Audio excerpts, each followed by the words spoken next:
बोलो जयकारा बोल मेरे श्री गुरु महाराज जी की जय। 8 अगस्त 2025। परमहंस अद्वैत मत श्री श्री 108 श्री स्वामी स्वरूप आनंद जी महाराज। सौजन्य लेखक तथा प्रकाशक Shri Paramhans Advait Mat publication society Shri Anandpur. Compiled by स्कडेवान। आज का पाठ आगे पेज 149 से 151 तक।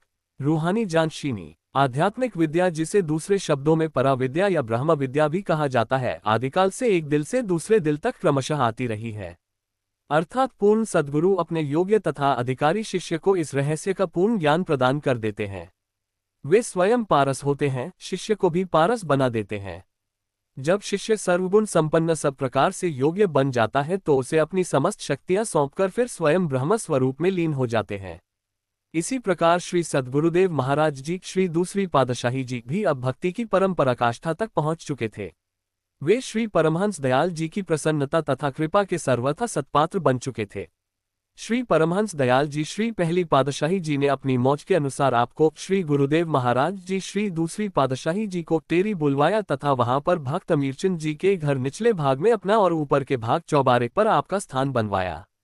निजधाम पधारने से कुछ समय पूर्व श्री परमहंस दयाल जी आत्मिक ज्ञान के पूर्ण तत्ववेता श्री स्वामी जी श्री दूसरी पातशाही जी को रात्रि समय नीचे बुला लेते तथा एकांत में आध्यात्मिक दात बख्शने लगे।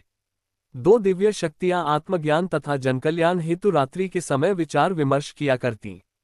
जब सृष्टि मोह निद्रा में सो रही थी तो उस निद्रा से जगाने के लिए श्री गुरुदेव महाराज जी श्री दूसरी पातशाही जी के रूप में आध्यात्मिक सूर्य उदय होने की तैयारी कर रहा था।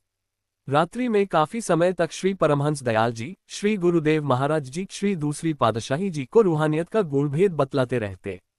घंटों तक ये धारा निरंतर बहती रहती।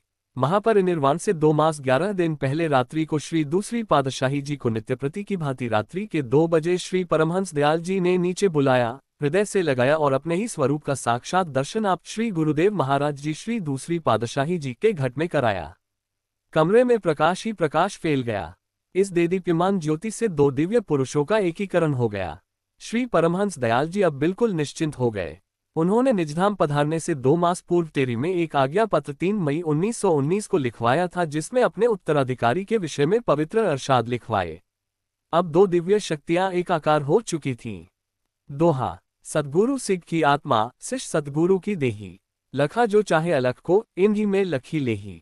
अर्थात सेवक और स्वामी एक रूप हो गए। इन 2 शरीरों में आत्मा एक ही थी। अब जिसने श्री परमहंस दयाल जी के रूप को देखना हो वह श्री गुरुदेव महाराज जी श्री दूसरी पातशाही जी के स्वरूप को निहारे।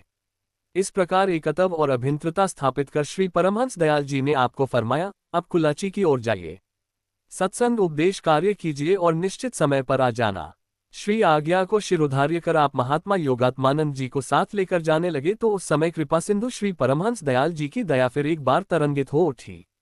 आपके जाने से पहले फिर अशांत हुए। हम दिल से दुआ देते हैं कि आपके लाख शिष्य होंगे। केवल लाख ही नहीं, लाख तो बीज मात्र हैं। आप कुलाची की ओर जाइए। आप हर तरह से परिपूर्ण हो, हमारी दुआ आशीर्वाद आपके साथ है। आप सोई हुई मानवता को परमार्थ का संदेश दीजिए, ये हमारी अंतिम आज्ञा है। अगले पाठ में रूहानी जानशीन पेज 151 से आगे। श्री सद्गुरुदेव श्री दूसरी पातशाही जी। बोलो जयकारा बोल मेरे श्री गुरु महाराज जी की जय। Compiled by स्कडेवान।